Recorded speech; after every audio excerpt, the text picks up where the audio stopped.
오늘은 하나님 나라와 교회죠. 22페이지입니다. 자, 22페이지 함께 봐주시면 되겠습니다.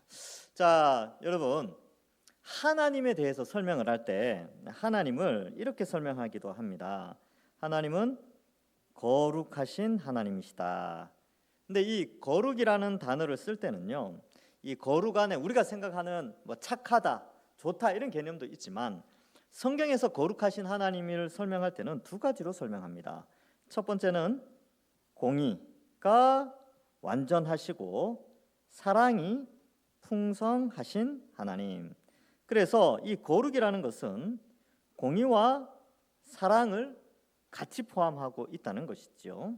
그런데 이 공의라는 것은 완전한 의를 나타내시는, 심판하시는 것을 의미하는데, 완전하게 모든 것을 심판하실 분은 천지를 만드시고 전지전능하신 분만이 참된 심판주가 될 수 있습니다.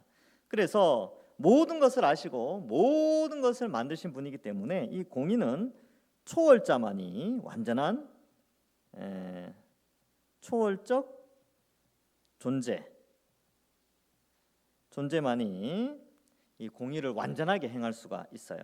그런데 사랑은요, 사랑은 이런 초월적 존재의 공의로움 이런 것도 있지만 아버지로서 혹은 부모로서 나타내는 용서, 긍휼 이런 것도 있습니다. 그래서 초월적 존재인데 사랑을 베풀어 사람을 구출해 줄 때는 내재적 존재라고도 합니다. 내재적 하나님.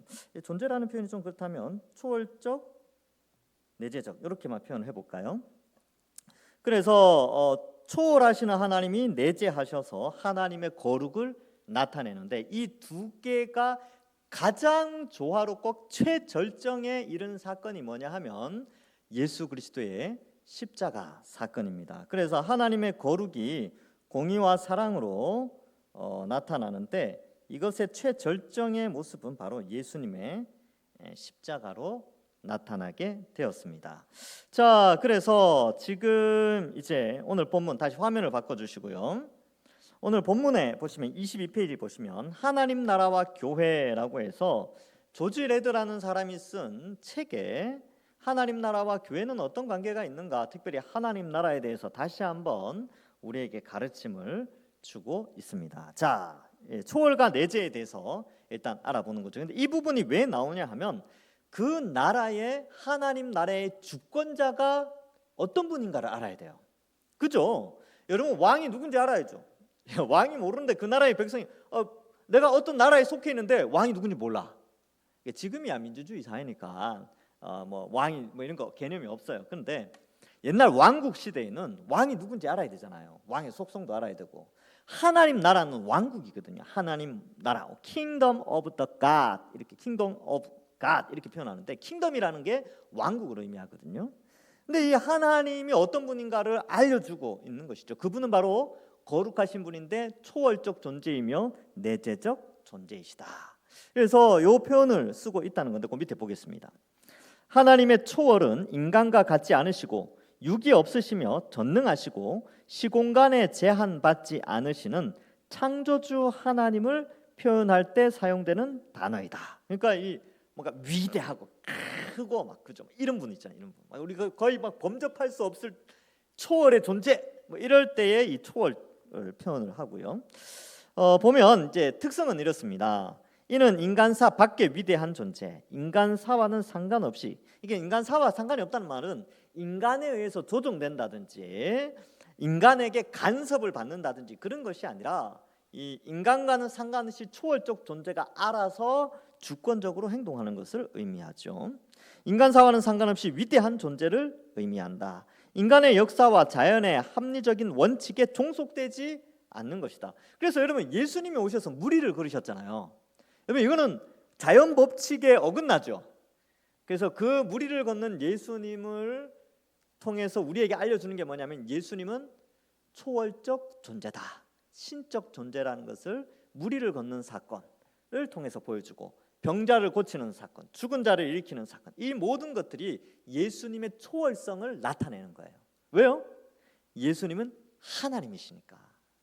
그런데 막 이 나사로가 죽으니까 막 우시고 불쌍히 여기시고 막 그 긍휼히 여기시고 이런 것은 뭐예요? 내재죠, 내재. 내재적인 속성을 드러내는 겁니다. 자, 이러한 하나님을 표현하는 단어가 초월적 하나님이시다. 이때는 하늘에 계신 하나님으로 하늘을 많이 언급한다. 자, 그 밑에 이제 내재에 대해서 볼까요? 하나님의 내재는 인간 역사에 들어오셔서 활동하시는 하나님을 이야기할 때의 내재적 하나님이다. 이때는 아버지라는 용어를 사용한다. 초월적 하나님이 개입하셨다는 것은 인간사를 가만히 두지 않고 들어오신다는 것이다. 그럴 수밖에 없어요, 여러분.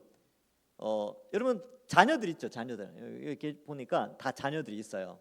자녀들 자세히 보면 여러분들 닮았어요. 맞죠? 닮으니까 더 이쁘죠.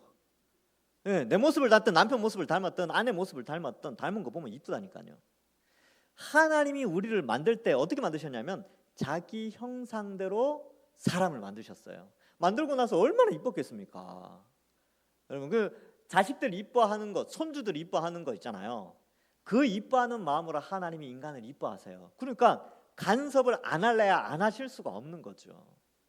그래서 지키시고 돌보시고 인도하시고 결국은 그 자식을 위해서 목숨까지 내어주시잖아요. 예수님 이 땅에 오셔서 대신 형벌을 받으시는 그 사랑을 나타내는 거죠. 자, 그래서 하나님께서 이렇게 아버지가 되셔서 인간 사이에 개입하여 인간을 구원해 주시는 것이죠. 이럴 때는 내재적 하나님. 그래서 이 두 개를 합쳐서 이 데이비드 웰스라는 사람은 거룩하신 하나님이다 이렇게 표현을 하고 있습니다. 그래서 이 거룩하신 하나님의 인류 역사 속에 가장 크게 이 거룩을 나타내신 사건이 십자가다. 이걸 아까 앞에서 했지요. 자, 초월만 강조하면 우리와 관계가 없죠, 사실. 멀리 계시니까 초월만 강조하면. 내재만 강조하면요 능력이 없어요. 능력이. 초월해서 온 우주를 다스리고 막 지구를 움직이고 막 그러셔야 되는데 초월적 존재가 아니야, 신이. 그럼 그 인간은 전 인류를 어떻게 구원합니까? 그래서 초월만 강조하는 종교는 고행, 초월로 가는 수단을 인간의 노력, 고행으로 보고요. 내재만 강조하는 종교는 명상을 추구하게 됩니다. 그래서 이슬람교 쪽이 주로 이 초월적 신을 추구하죠. 이슬람의 알라는 초월적 존재인데 내재적인 역할을 그렇게 많이 하지 않아요. 그래서 이 고행이나 뭐 테러 뭐 이런 거 해가지고 이제 알라에게로 바로 가는 그런 종교죠. 그러니까 얼마나 어리석은 종교입니까? 그리고 인간사에 얼마나 해악을 끼치는지 아시겠죠. 내재만 강조하는 종교는 힌두교 뭐 이런 데요. 내재. 그래서 힌두교는 어떻습니까? 인도에 있는 힌두교는 뭐 온갖 동물들에게 온갖 나무에도 신이 있다고 믿잖아요. 이렇게 나무신, 뭐 동물신, 뭐 소, 코끼리 이런 거 다 신으로 생각하죠. 근데 전 인류를 구원할 능력이 없어요, 얘네들은. 그냥 명상을 또 강조하죠. 뭐 이렇게 하면서. 그래서 이러한 이방 종교들은 이 두 개가 조화롭지 않아요. 근데 우리 하나님, 우리가 믿는 하나님은 만물을 창조하시고 온 인류를 구원하시는 그런 하나님이시다. 그러니까 우리 하나님 나라의 왕이 이런 분이에요. 우리가 이런 왕 아래에 살고 있다니까요. 우리가 그 나라에 속한 백성이 되었어요. 어떻게 해요? 예수님의 십자가로 말미암아 이 나라에 입성하게 된 것입니다. 자, 다시 한번 화면을 좀 바꿔주시겠습니까? 여러분, 우리 이제 하나님 나라를 하면 항상 반복되는 그림이 있죠. 창조, 에서 초림, 그리고 재림, 그리고 영원한 하나님 나라. 그래서 이 시대의 죄악과 뭐 이런 것들 있잖아요. 아담 이후에 생겨난 이 시대의 현상들이 예수님 재림 때까지 있어요. 그런데 다가올 하나님 나라의 속성이 예수님의 초림으로 말미암아 이 땅에 들어오게 되었다. 그죠? 그래서 그리스도의 초림과 재림 사이에는 여기에는 이 시대와 이 시대의 가치관, 원리와 다음 시대의 가치관, 원리가 공존하면서 여기에 존재한다 그랬습니다. 그래서 요 기간이 여기에서 요 기간이 구약 성경에서 말하는 종말의 기간이에요. 종말. 이게 종말입니다. 그래서 우리가 종말 그러면 어떨 때는 여기를 종말로 생각하거든요. 여기 때를. 근데 사실은 성경은 요 기간을 종말로 표현하고 있습니다. 자, 화면을 바꿔 주시고요. 자, 그러면 그 밑에 글을 볼까? 22페이지 밑에서 한 9번째 줄 되죠. 종말이란 이 세계가 끝나고 오는 세상에서 누리게 될 현상들이다. 지금 이 시대의 그 현상들이 지금 일어나고 있는 것은 종말적 현상들이다. 이렇게 돼 있죠. 즉 다음 시대에 일어날 일들이 눈에 띄면 그건 종말이죠. 종말이 시작된 거죠. 근데 그 다음 시대의 가치관이 이 시대 안에 들어와서 지금 나타나고 있으니까 종말이 시작되었다. 자, 왜? 구약의 하나님의 통치는 하나님의 초월적 통치이지만 종말론적은 아니다. 왜냐하면 이 종말에 있는 일들이 그곳으로 들어간 것은 아니다. 단지 모형과 그림자들만 있었기 때문이다. 그럼에도 불구하고 분명한 초월적 개입은 있었던 것이다.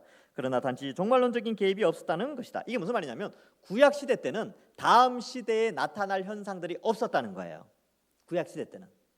그러면 다음 시대에 나타날 현상들이 예언된 것들이 언제 나타났냐면 예수님의 초림 때부터 나타나기 시작했다는 것이죠. 그래서 구약 시대 때는 종말론적인 종말에 일어날 일이 안 일어났다. 그러나 지금은 일어나고 있다.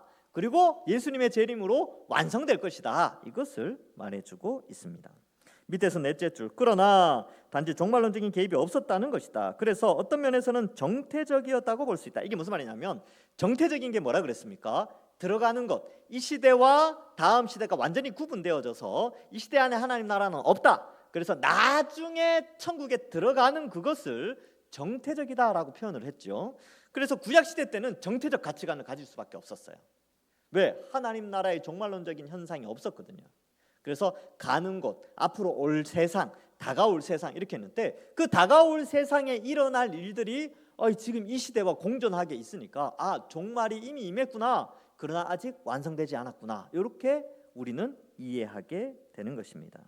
그러한 흐름 가운데 초월적 하나님의 내재적 활동의 최절정은 예수 그리스도의 성육신이다. 성육신 하신 목적이 이제 십자가 때문이지요. 자, 그래서 그렇다면 이 하나님 나라의 통치와 영역 이걸 한번 공부해보자 이겁니다. 자, 다시 화면을 좀 바꿔주시고 오늘 좀 바쁘죠? 자, 여러분 나라 다시 한번 복습해 보겠습니다. 나라의 3요소가 있죠. 나라의 3요소는 주권, 두 번째가 영토, 그 다음에 세 번째가 백성 이렇게 됩니다. 그래서 주권은 통치의 형태로 나타납니다. 통치.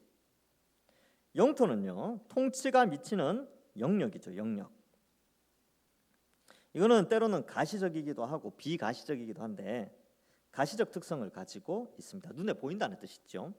백성은 이제 이 나라에 들어갈 자격을 의미하는데 여러분 이게 제가 독도 이야기 몇 번 합니다. 독도에 주권이 미치죠. 그래서 주권이 미치는 곳이 나라의 영역이에요. 독도는 가시적인 영토죠. 근데 거기에 우리의 주권이 미치잖아요. 그럼 독도는 누구 땅입니까? 독도는 우리 대한민국 땅이에요. 그렇죠?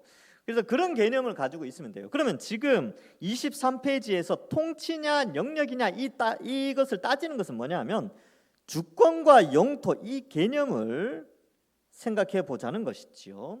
그래서 이 통치라고 했을 때는 주권을 의미하는 거고요. 영역이라고 했을 때는 영토 개념을 의미하는 것입니다. 그래서 하나님 나라가 이미 임했다라고 했을 때는 이 주권이 이미 다음 시대의 주권이 지금 이 땅에 나타나고 있다 이것을 의미하고요. 그 다음 세대의 주권적인 하나님의 일들이 이 땅에서 이미 일어나기 때문에 통치가 일어나고 있다 이런 표현이고 영역 면에 있어서는 아직 완성될 하나님 나라의 모습이 없지요. 그래서 영역도 사실은 이게 가시적으로 나타나야 되는데 안 나타났기 때문에 아직은 아닌 하나님 나라의 가시적인 영역은 아직 완전하게 드러나진 않았어요. 근데 약간 맛을 보여주긴 하셨어요. 맛. 어디에서 맛을 보여줬는지 오늘의 이 장 챕터의 주제죠. 교회입니다. 교회를 보면 하나님 나라의 영역적인 요소까지도 나타내어 준다는 것이죠. 자, 한번 봅시다. 천국은 통치이다. 주권이 나타나는 것이죠. 그래서 영역은 여기에서의 영역은 하나님의 다스림을 받는 파생된 영역이 아니라 이렇게 눈에 보이는 이런 영역으로 개념이 아니라 새 하늘과 새 땅의 질서를 이야기한다. 그러니까 영역은 철저하게 미래성이죠. 하나님 나라의 미래성에 속해 있습니다. 예수님의 재림으로 완성될 영역, 새 하늘과 새 땅, 이게 지구죠, 지구. 그래서 이것을 이야기합니다. 전혀 다른 개념의 영역을 교회라는 개념들로 살펴볼 수 있다. 그러니까 원래 하나님 나라가 완성되어져 펼쳐질 하나님 나라의 영역은 이 지구거든요. 온 세상. 스가랴에 보면 아주 멋지게 표현하고 있어요. 하나님 나라를 온 지구로. 그러니까 그때가 되면 정말 쓸데없다고 생각했던 동네 그릇도 다 하나님 앞에 성전에서 쓰여지는 성물처럼 여겨져요. 하찮다고 생각한 마구간의 그 말들 목에 달려있는 방울에조차 대제사장의 이마에 적혀있던 글씨 여호와께 성결이라는 글씨가 그 말방울에도 쓰여져 있다니까요. 주님의 나라가 임하면, 완성될 영역이 이 땅에 임하면 그렇게 된다는 것이죠. 근데 아직은 안 임했어요. 자, 그래서 이 교회라는 개념으로 이제 좀 살펴볼 수 있고요.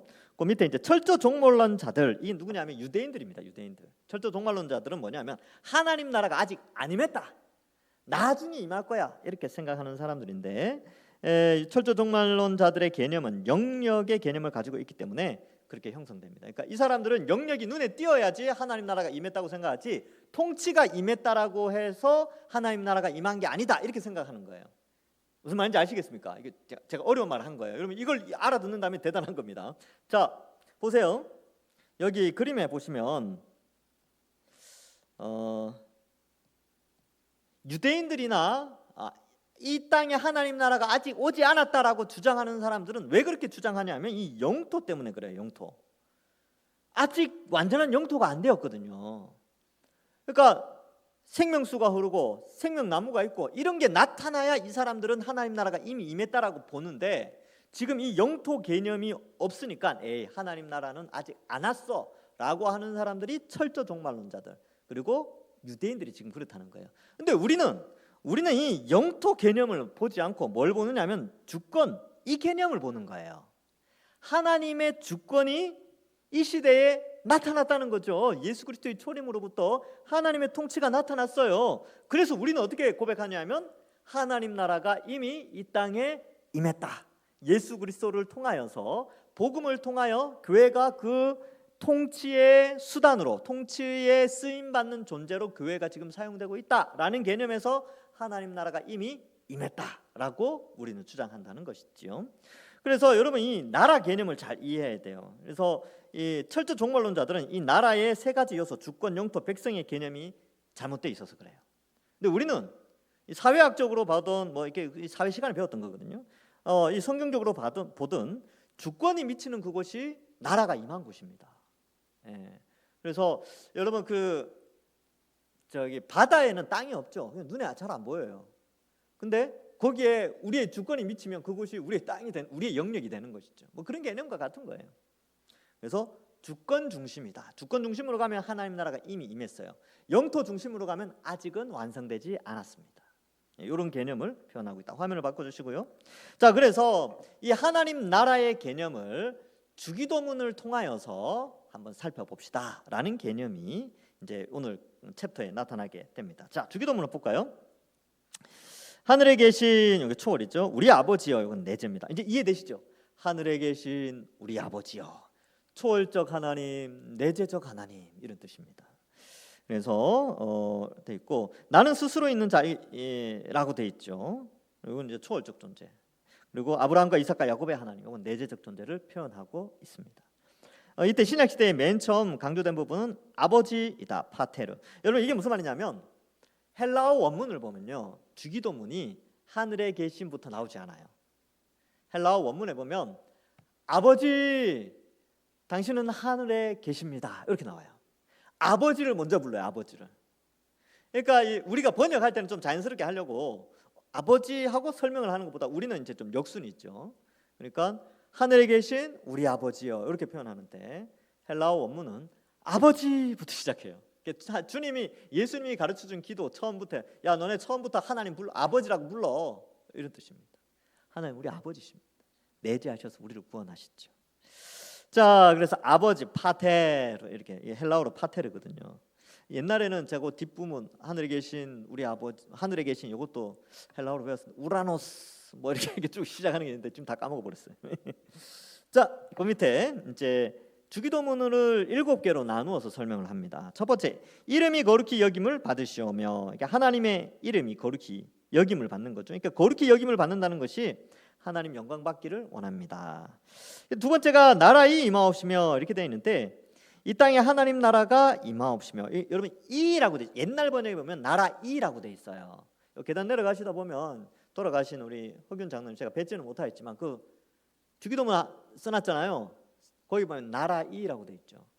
이가 뭐냐면 옛날 요즘 안 쓰는 조사인데 극존칭 1인 극존칭에 대한 조사예요. 그러니까 자연스럽게는 나라가가 맞는데 그걸 더 높이는 의미에서 이라는 표현을 옛날 문법에는 썼대요. 저도 어디에서 읽은 바가 있습니다. 그래서 우리가 표현은 좀 이상하지만 옛날에는 나라 이 임하옵시며 이런 표현을 썼대요. 극존칭 조사로 그렇게 썼답니다.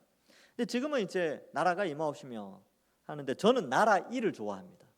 저는 주기도문 외울 때 나라 이 임하옵시며 이 표현을 씁니다. 이 땅에 하나님 나라가 임하옵시며 영역을 의미하면 주의 재림을 의미하는 거죠. 나라가 임하옵소서 이렇게 기도하는 것은 이게 영역 개념을 가지고 있으면 주의 재림을 소망하는 거죠. 왜냐하면 주의 재림이 있어야 나라가 이 땅에 완전한 하나님 나라가 임하니까. 그러나 통치의 개념, 주권의 개념이 있다면 하나님의 다스림, 지금 이 땅에서 하나님의 다스림이 더욱더 커지기를 원합니다라는 의미가 있다는 것입니다. 이런 의미를 내포하고 있대요.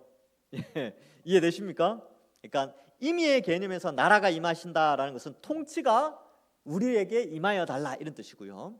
영역의 개념으로 접근하면 예수님 속히 오셔서 하나님 나라가 완성되기를 원합니다. 이런 의미가 있다. 이렇게 두 가지로 해석할 수 있다는 것입니다. 3번, 뜻이 하늘에서 이룬 것처럼 땅에서도 이루어지이다. 하늘은 하나님 나라이죠. 하나님 말씀에 절대 순종하며 하나님의 통치를 받고 영광을 드러내는 도구가 되겠다는 기도이며 1, 2, 3번은 하나의 내용이다.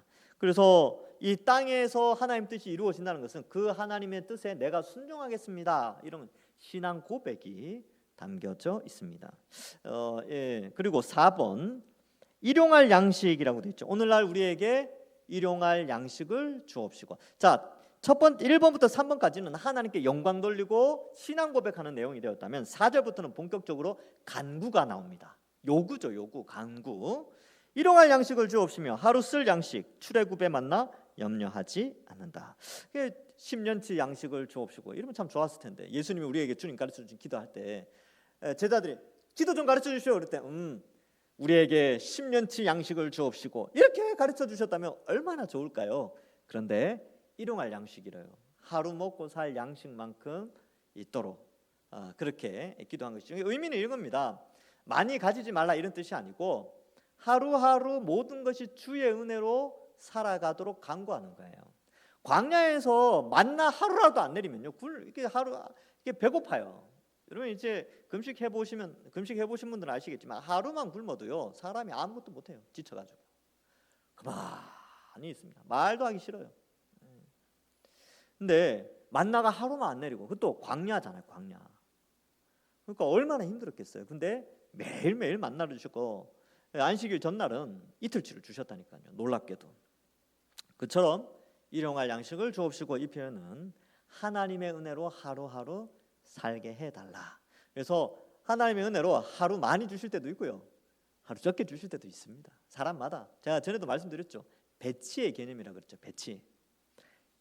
이렇게 이렇게 잘 살고 중간 살고 못 살고 이런 건 하나님이 배치시키신 거예요. 짧은 100년의 인생 가운데 각 지역에 들어가서 복음 전하고 항상 거기에만 머무릅니까? 때로는 이동도 한다니까요. 잘 살다가 못 살기도 해요. 그런 분들 많이 있잖아요. 또 못 살다가 잘 살기도 해요. 그렇죠? 그래서 이동도 하나님이 자유롭게 배치시킵니다. 제가 이제 최근에 또 이렇게 일어난 일들 내 주위에서 일어나는 보면 그죠? 하나님이 막 배치를 시켜요.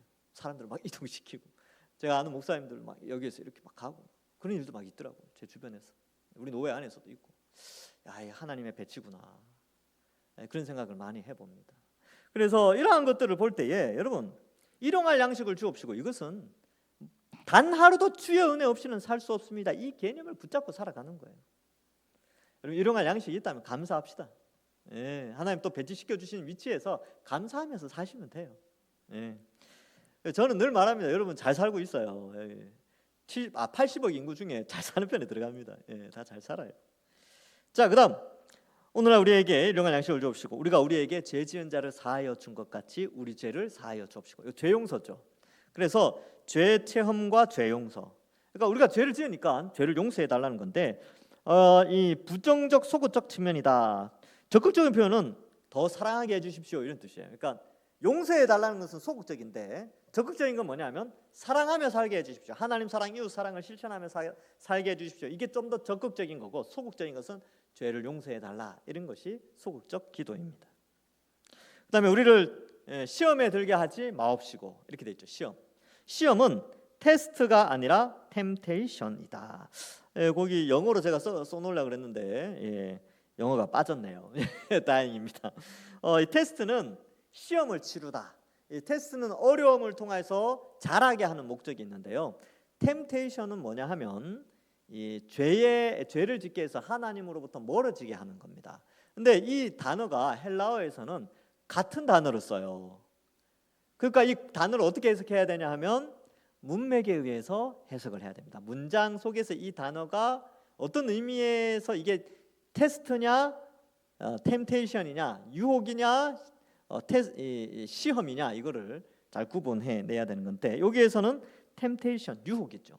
우리를 유혹에 빠져 죄를 짓지 않게 해달라. 여러분 이 기도 많이 하셔야 됩니다. 저도 마찬가지고 뭐 목사라고 유혹 없겠습니까? 여러분들보다 더 많습니다. 사탄은 저만 무너뜨리면 돼요. 저만 뭐 이상한 생각을 가지고 있고 뭐 이런 거 있으면 여러분 이게 말씀의 능력이 있거든요. 강단에서는 그거 다 같이 오염 되잖아요. 그래서 오늘 이제 우리 열왕기상 오늘 이제 목사님이 설교했는데 거기 보면 왕이 타락하면 백성은 자연스럽게 다 타락해요. 지도자가 타락하잖아요. 쭉 다 타락합니다. 저라고 왜 유혹이 없겠습니까? 기도해야죠. 그래서 여러분들 기도하실 때 우리 공예배 기도 때도 늘 기도하시지만 잘하고 계세요. 담임 목사를 위해서 늘 기도해야 됩니다. 이걸 이겨나갈 수 있도록. 자, 그래서 유혹이다. 악한 영의 꼬임 받지 않기를. 좀 약간 저렴한 표현이긴 합니다. 꼬임 이런 표현으로. 네, 이제 한번 재밌게 지겨우니까 좀 재밌게 좀 써놨어요. 자, 위 세 가지는 하나님 나라 백성의 모습인데 이미 임한 하나님 나라에 이미 하나님의 백성이 된 자들이 요구하는 아버지께 요구하는 내용들이에요. 자, 그다음 나머지 부분 대개의 나라와 권세와 영광이 아버지께 영원히 있사옵나이다라는 후렴구이다. 여기서는 유동성이 있다. 거기에 개인적인 강구를 넣기도 한다. 뭐 이렇게 되는데 뭐 하나님을 찬양하는 노래로 송영이라고 표현하는데 기도의 마무리는 하나님께 영광 돌리면서 기도를 마무리하게 되지요.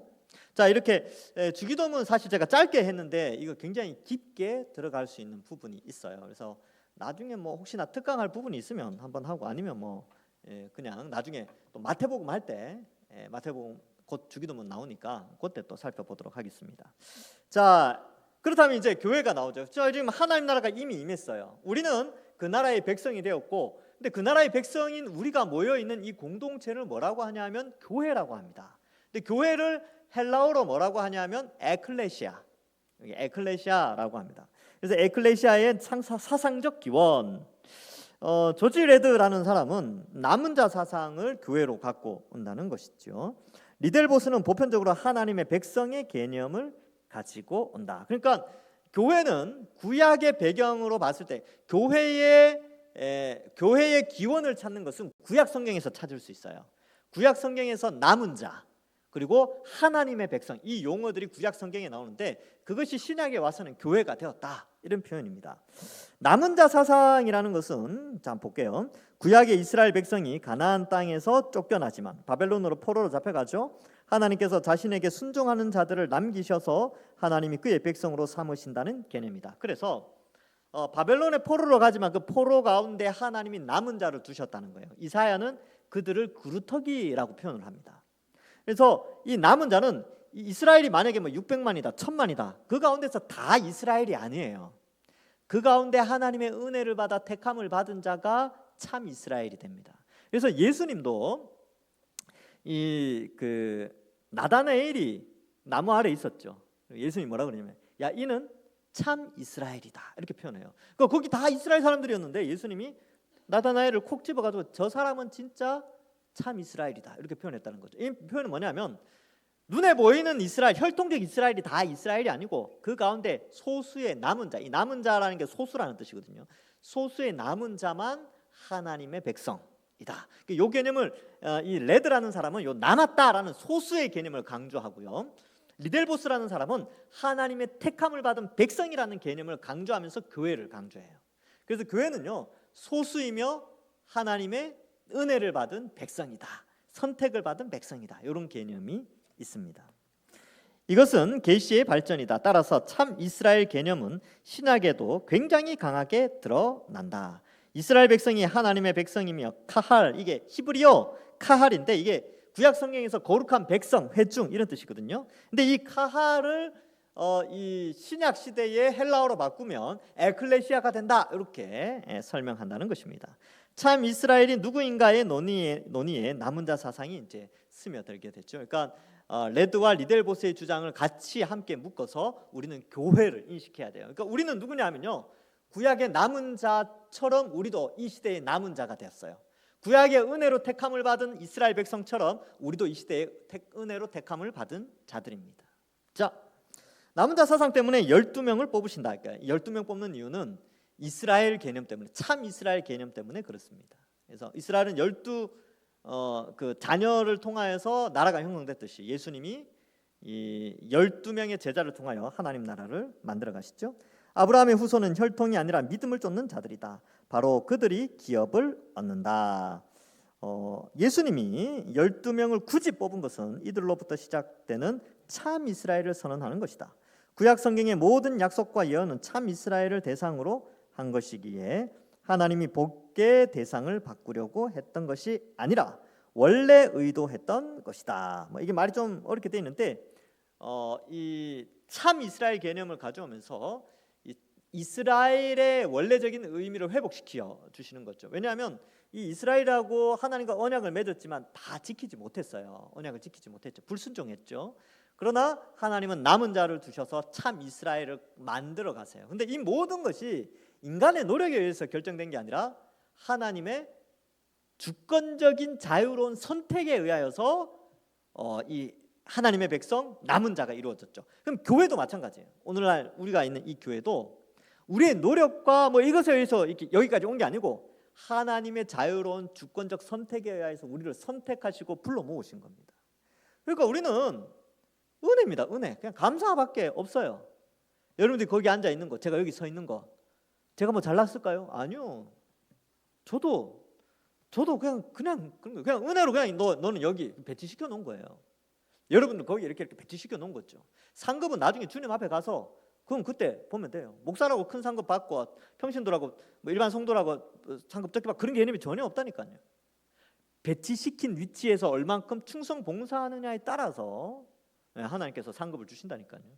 자, 어쨌든 봅시다.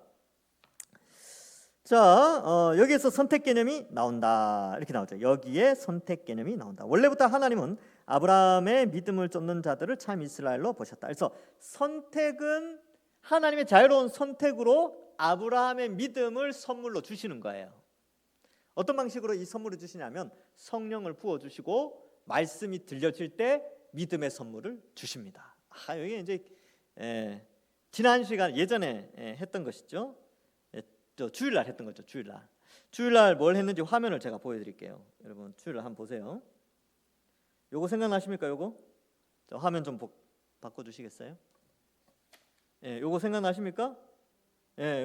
소명, 이게 콜링인데 이게 뭐냐면 선택이에요. 선택. 하나님 선택. 중생, 성령을 보내어 주시죠. 그죠? 요 성령을 딱 보내어 주시고 회심하고 믿는데 이때 말씀을 통하여서 회심하고 믿음을 주고, 요 믿음은요 선물이에요. 선물. 에베소서 2장 8절에 믿음은 하나님의 선물이다 이렇게 되어 있죠. 이게 다 하나님의 선물이 다 이 모든 게 다 은혜입니다. 다 은혜. 사실은.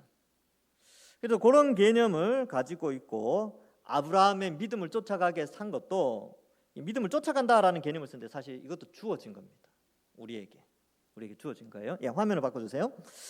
자, 봅시다. 가룟 유다가 12에 들어온 것은 제자들의 자격과 특성에 의한 것이 아니라 12이라는 숫자를 맞추려는 의도로 보인다. 예수님이 기도하고 12명의 제자를 부른다. 기도로 태어난 참 이스라엘이다. 12명을 채우고 성령 받는다.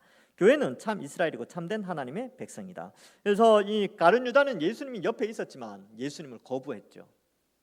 그러나 거부할 수 없는 이제 불가항력적 은혜가 주어지는데 그게 뭐냐면 성령의 오심이에요. 여러분, 이 예수님이 옆에 있을 때는 성령이 필요 없죠. 요거 잘 깨달으세요. 예수님이 이 땅에 성육신 하셔서 지상 사역을 하실 때는 성령이 필요 없으셨어요. 제자들에게. 왜? 예수님이 늘 옆에 있으니까. 예수님이 보혜사거든요. 그래서 예수님이 보혜사 뜻이 협력하는 자, 옆에서 돕는 자 이런 뜻인데 예수님이 파라클레토스라고 해요. 이 보혜사를. 예수님이 제자들의 파라클레토스인데 예수님이 올라가 버리셨잖아요. 그럼 제자들이 홀로 남아 있잖아요. 근데 예수님이 성령을 보내주시죠. 그래서 보내시기 전에 뭐라고 하시나요? 또 다른 보혜사를 너희에게 보내리니 그러잖아요. 또 다른이라는 표현을 썼단 말이죠. 그래서 성령이 오시는데 이 성령은요 거부할 수가 없어요. 예수님은 거부할 수 있었어요. 그 전에 제자 가룟 유다가 거부했죠. 근데 성령은 이 성령이 오순절날 내릴 때 사람이 거부할 수가 없다. 그냥 오셨다니까요. 여러분, 아까 그림에서 봤듯이 소명과 중생이 일어날 때 인간이 거부할 수 없어요. 이걸 불가항력적 은혜라고 합니다. 이게 이제 교리에서 이런 표현을 써요. 하나님의 불가항력적 은혜로 성령이 우리에게 오셔서 우리가 거듭나게 됩니다. 아기들이 태어나는 거와 똑같아요. 아이들이 이 땅에 태어나는 거, 생기는 거, 지가 선택해서 태어나고 지가 날 잡아서 이제 내가 나갈 때 됐군 하고 나오는 게 아니에요. 내가 이제 엄마 뱃속에 한번 들어가 볼까? 이래서 뱃속에 들어가는 게 아니고 불가항력적 부모의 은혜로 뱃속에 생기고 불가항력적 은혜로 출생하는 거예요. 우리의 출생도 똑같습니다. 그래서 이제 교회는 기도로 태어난 참 이스라엘 12명을 채우고 이제 성령을 받죠. 거듭나서 되는 겁니다. 그래서 가룟 유다는 제외되고 12명을 꼭 반드시 채워야 됐어요. 그래서 마띠아를 뽑죠. 자, 그래서 교회는 참 이스라엘이고 참된 하나님의 백성이 됩니다. 자, 교회가 온전해지려면 어떻게 해야 되느냐? 하나님의 통치에 의해서 탄생되어져야 한다. 인위적으로 만들어져서는 안 된다. 전능하신 하나님의 통치를 기다려야 한다. 말씀 그 자체의 능력으로 회심하고 예수님을 믿는 사람들이 그 구성원이 된다. 요게 굉장히 중요합니다. 이 부분이 너무 중요하죠. 말씀 그 자체의 능력으로 회심하고 예수님을 믿는 사람들이 그 구성원이 된다. 교회는 말씀으로 시작되고 말씀으로 다스려진다. 그래서 이 하나님의 말씀에 의해서 교회가 생겨나고 다스려지고 성장하고 유지되고 회복되고 강해집니다. 이건 제 말이 아니라 이제 이런 책들이 이 모든 걸 다 증거하고 있어요. 하나님 나라를 살피면 필연적으로 하나님의 통치를 다룰 때 하나님의 통치가 교회를 통해서 나타날 때 반드시 그 베이스에 말씀이라는 것이 그 교회를 떠받치고 있다는 거죠. 그래서 성경에도 보면 선지자들과 사도와 선지자들의 터라고 표현하고 있어요. 그 터 위에 교회가 세워져 가지요. 그래서 말씀 자체의 능력. 여러분 성경 66권 말씀 자체가 능력이 있어요. 그래서 이걸 읽으면 이 자체가 능력이 있어서 우리를 변화시킨다니까요. 읽으면 안 읽어서 그렇지. 제대로 몰라서 그렇지. 제대로 알고 읽으면요 우리를 변화시켜요. 우리의 생각, 우리의 사고, 우리의 앞길까지 하나님이 말씀을 통해서 다 선한 길로 인도해 주십니다. 저는 그걸 믿죠. 그게 바로 이 땅에 이미 임한 하나님 나라가 교회를 통해서 말씀으로 통치하는 방식입니다. 자, 그래서 그런 의미에서 이 목회자가 굉장히 중요합니다. 그래서 이제 이 말씀 연구가 너무 중요하다. 왜냐하면 어쨌든 이 강단에서 말씀이 선포되어질 때 하나님은 목회자를 배치시켜 놓거든요. 그러니까 목회자는 저는 어떻게 해야 되냐면 말씀을 많이 연구해야 돼요. 그러니까 앉으면 무조건 책 들쳐 펴야 되고, 앉으면 뭐 잠깐 쉬는 시간도 있겠지만 성경을 펼치고 성경과 관련된 책들을 읽고 막 그래야 돼요. 왜냐하면 쏟아내줘야 되니까. 여러분 알아가야 될 거 아닙니까? 그래야 뭐 이런 책도 나오고 이런 교재도 나오고, 이때까지 여러분 살폈던 교재들 있죠. 그럼 오늘 만들어낸 거 아닙니까? 그래야 된다니까요. 그러면 교회가 잘 서가요. 말씀이 잘 서면 교회는 잘 서갑니다. 자, 그래서 말씀 그 자체는 능력으로 회심하고, 말씀 자체의 능력으로 회심하고 예수 믿는 사람들이 그 구성원이죠. 그래, 여러분들 한번 어떻게 예수님 믿는지 생각해 보세요. 자, 옛날을 떠올려 보세요. 여러분 출생할 때, 영적으로 거듭날 때, 그냥 가만히 그랬어요?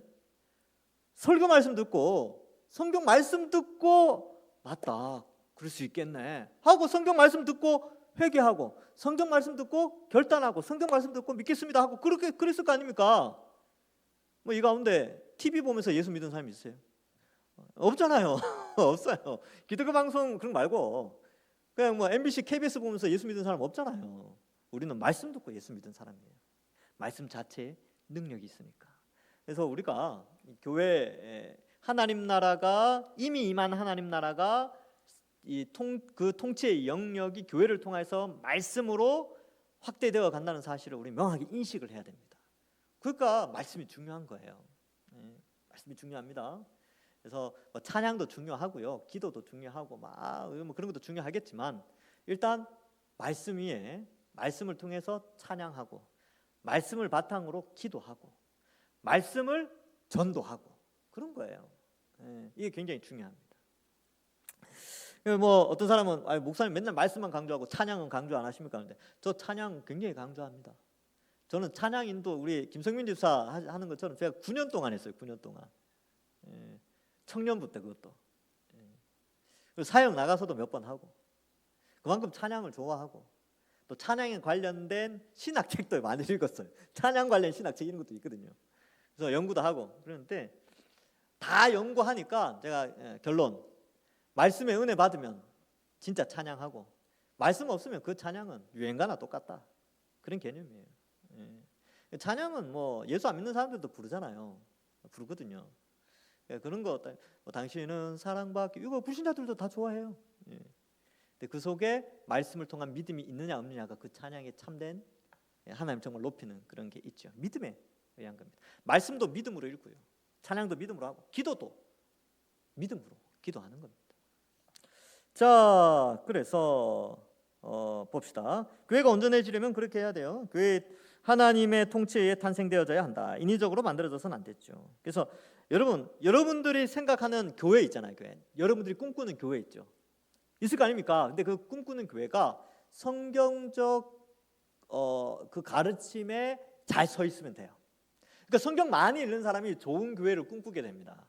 교회는 이런 곳이야, 성경에 보니까 이런 것 같은데 이런 교회가 참 좋은 교회야. 그럼 분별력이 생깁니다. 그래서 이 성경의 원리를 쫓아가는 것이죠. 자, 보겠습니다. 갈로 2번이죠. 하나님의 통치의 세계로 더 들어가려고 엄청나게 애써야 한다. 순종, 결단, 섬김, 십자가의 길을 걸어가야 한다. 이런 삶을 살아가야 하기에 우리는 말씀 연구를 해야 한다. 뭐 이렇게 되어 있는데, 이게 무슨 말이냐 하면, 순종, 결단, 섬김, 십자가의 길은 이미 구원받은 자가 살아가는 삶의 방식이에요. 하나님의 백성의 삶의 방식입니다. 이러한 것은 불신자에게 요구되는 게 아니에요. 불신자는 아예 이거 자체를 거부하죠. 우리는 이미 예수님을 믿었기 때문에 하나님의 백성으로 이제 어떻게 살아갈 것인가? 바로 말씀에 순종하고 결단하고 섬기고 십자가의 길을 걸어갔죠. 이런 삶을 살아야 하기에 우리는 어때야 돼요? 이런 삶을 살아가려면 말씀으로 공급을 받아야 된다니까요. 그래서 말씀 연구, 제가 이제 여러분들 말씀 연구할 수 있도록 주보에 갈라놓기 하고 있잖아요. 그죠? 그거 잘 해주십시오. 그러면 다음 주 설교가 귀에 잘 들어와요. 예습하는 거잖아요. 근데 여러분, 그 제가 주보에 실는 방식이 이 서점에 가면 성경 연구 어떻게 할 것인가, 혹은 성경 연구 이렇게 하라, 성경을 연구하는 방법, 성경 해석학 방법, 그런 책들을 쉽게 간단하게 만들어 놓은 거예요. 그러니까 여러분, 이제 주보에 올려져 있는 그게요, 굉장히 넓은 그런 믿음의 선배들이 수백 년 동안 쌓아온 지식을 축적한 것 중에 그걸 조금 제가 좀 가려서 해놓은 거라니까요. 여러분들 맞게 그 양식이 지금은 이제 갈라놓기로 해놨죠. 근데 사실은 그게 다 주관식으로 이렇게 해야 되는데 그걸 따라오기 힘드니까 일단은 그 양식이 눈에 익숙해져야 됩니다. 그래서 지난 내가 이 본문을 읽는데 그 앞에 내용은 뭐지? 그럼 내가 읽은 본문은 어떻게 문단이 이렇게 나눠질까? 장면이 나눠질까? 사건이 어떻게 나눠지지? 이렇게 생각하고 그 다음에 그걸 딱 정리하는 거죠. 아, 오늘 본문은 하나님은 이런 분이시구나 라는 걸 이렇게 정리하죠. 이거 중심 사상. 그리고 이제 자세하게 내가 깨달은 걸 적어 보는 거예요. 그리고 마지막에 어떻게 해요? 기도하고 내 삶에 적용하죠. 이게 책에 나오는 원리입니다. 자, 그래서 말씀을 연구해야 합니다. 그리고 많이 읽으시면 돼요.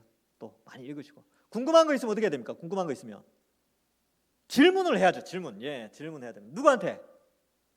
옆집 아저씨한테 말고 저한테 하셔요. 우리 부교육자들한테 하시고 저한테 하시면 됩니다. 카톡으로 하시든지 문자로 하시든지. 종종 하시는 분들이 있어요. 옛날 교회에 계신 분도 지금도 연락줘요. 지금도 목사님 지금도 연락 와가지고 이제 질문하는 분이 있어요. 제가 카톡으로 답변을 하죠. 우리 교회 성도들 중에서도 몇몇 분 또 질문하고 계세요. 성경 일단 궁금한 거 있으면 질문하셔야죠. 그리고 저 질문했는데 우와 저도 모르는 거 있어요. 그럴 때 어떻게 해요? 제가 공부한다니까요. 찾아가지고 도서관 가서 찾아요. 저도 발전하고 여러분들도 발전하고 그런 거 아니겠습니까? 그렇죠? 자, 3번 하나님의 통치가 와서 구원이 실현된다는 것을 만방에 알리고 복음을 전파해야 한다. 복음을 지키고 영혼을 구원하기 위해 복음을 전파하는 교회가 되어야 된다. 이게 교회가 온전해지는 거예요. 자, 교회는 온전해지기 위해서 두 가지죠. 말씀을 연구하고 가까이 해야 되고 두 번째 그 말씀을 전달해야 됩니다. 그리고 그 말씀에 순종해야 되죠. 세 가지네요. 말씀을 연구하고 순종하고 전파하자. 그러면 교회는 온전해진다. 아이 뭐 목회 별거 아니네요. 그죠? 목회 어려운 거 아니네요. 말씀 가르치고 순종하도록 하고 복음 전파하면 이게 교회잖아요. 그게 목회고 우리 그렇게 같이 만들어가는 겁니다. 자, 오늘은 여기까지. 이렇게 교회가 이렇게 살아가는 것이 온전해지는 방향으로 가는 것이 하나님 나라의 통치가 이 땅에 이미 임했고 교회를 통해서 나타나고 있다는 것을 표현하고 있습니다. 그러니까 교회는 하나님 나라의 통치와 분리될래야 분리될 수가 없지요. 그리고 교회는 하나님 나라는 아니에요. 그죠? 하나님 나라 자체는 아니죠. 왜냐하면 예수님의 재림으로 완성되잖아요. 그러나 완성된 하나님 나라의 속성을 가지고 있어요. 왜요? 통치가 임하잖아요. 통치에 순종하는 모습이 교회 안에 나타나거든요. 그리고 그 통치를 나타냈죠. 복음 전파하면서. 그러니까 교회는 하나님 나라는 아니지만 하나님 나라의 속성을 가장 잘 드러내는 공동체입니다. 그래서 여러분들이 교회에 소속됐다는 게 너무나 자랑스러운 거죠. 여러분 동산교회 안에 있다는 게 진짜 자랑스러운 겁니다. 저도 자랑스럽고 여러분도 자랑스러운 거예요. 우리가 예수님 믿은 것 자체가 자랑스러운 거죠. 그리고 여러분 한국 교회가 다 자랑스럽습니다. 그 한국 교회 안에 말씀대로 주변에 있는 교회들이 말씀에 잘 서 있다면 너무 귀한 거예요. 그렇죠? 교회는 다 귀해요. 교회는 다 소중합니다. 자, 말씀이 잘 뿌리 내려진 교회를 의미하는 거예요. 이상한 교회 말고. 자, 기도하겠습니다. 우리 마치겠습니다. 오늘 조금 빨리 마치네요. 그리고 다음 주에 종강. 다음 주가 하나님 나라가 끝나는 날이에요. 하나님 나라의 윤리. 이게 이제 마지막인데 그리고 이제 그 다음이 구속사로 넘어가게 됩니다. 자, 잠깐 같이 시간이 조금 있으니까 짧게 잠깐 같이 기도합시다. 우리 교회를 위해서 하나님 나라의 통치가 동산교회에 잘 드러날 수 있도록 우리 성도들이 말씀을 부지런히 읽고 연구하고 말씀의 은혜 받고 또 결단하고 순종하고 또 복음 전하는 그런 온전한 동산교회 될 수 있겠다. 지금도 온전해져 있지만 더 온전해지고 성장하는 우리 동산교회 되고 또 우리의 신앙도 더 온전해질 수 있도록 하나님의 통치 영역 아래에서 말씀에 순종하는 자가 되게 해달라고 이 시간 짧게 우리 작은 목소리로 기도한 다음에 제가 마침 기도로 마치도록 하겠습니다. 하나님 아버지 은혜를 감사합니다. 우리 동산교회를 사랑하시고 하나님의 통치 영역 아래에서 순종하며 또 말씀을 따라 말씀을 연구하고 말씀에 순종하며 또 말씀을 전파하는 교회로 세워주시니 감사합니다. 하나님, 우리 동산교회가 이 지역 가운데에서 하나님 나라가 이미 임했다는 것을 나타내고 드러내며 또 우리 모든 성도들 그 나라의 백성답게 살아가는 저희들 다 될 수 있도록 인도하여 주옵소서. 하나님, 동산교회가 더 성장하게 하여 주옵소서. 올바르게 세워지고 아버지여, 정말 어떠한 이 한국교회 다른 교회들보다 더 온전하게 세워지는 아름다운 교회 될 수 있도록 주님께서 함께하여 주시옵소서. 하나님, 교회가 더 교회다워질 수 있게 하시고 교회 한 사람 한 사람 또 모든 직분자들이 자신의 위치에서 성경에 순종하여서 성경 말씀대로 성장해가는 아름다운 교회 되게 하여 주옵소서. 하나님, 교회의 모든 원리가 행정의 원리 또 모든 그런 원리들이 또 성경적으로 바르게 세워지는 우리 동산교회 되게 하여 주시옵소서. 그리하여서 하나님 나라의 그 기쁨과 영광을 우리 동산교회 안에서 우리 성도들이 맛볼 수 있도록 또한 축복하여 주시옵소서. 하나님 아버지, 은혜를 감사합니다. 우리를 택하시고 구원하여 주셔서 하나님의 백성으로 또 남은 자로 우리를 불러주시니 감사합니다. 80억 인구 가운데 우리를 택하여 불러주셨사오니 하나님, 이제 하나님 자녀로서 또 믿음의 백성으로서 이 땅을 온전히 살아가며 하나님의 통치에 순종한다는 의미에서 말씀을 더욱더 깊이 가까이 하고 연구하며 읽고 듣고 또 그 말씀에 순종하며 헌신하며 또 그 말씀을 전파하며 살아가는 저희들 다 될 수 있도록 축복하여 주시옵소서. 돌아가는 발길도 지켜주시고 또 우리의 삶 가운데 늘 동행하여 주시고 가장 선하신 길로 우리의 앞길을 열어주실 줄 믿사오며 예수님의 이름으로 기도하옵나이다. 아멘. 수고하셨습니다. 감사합니다.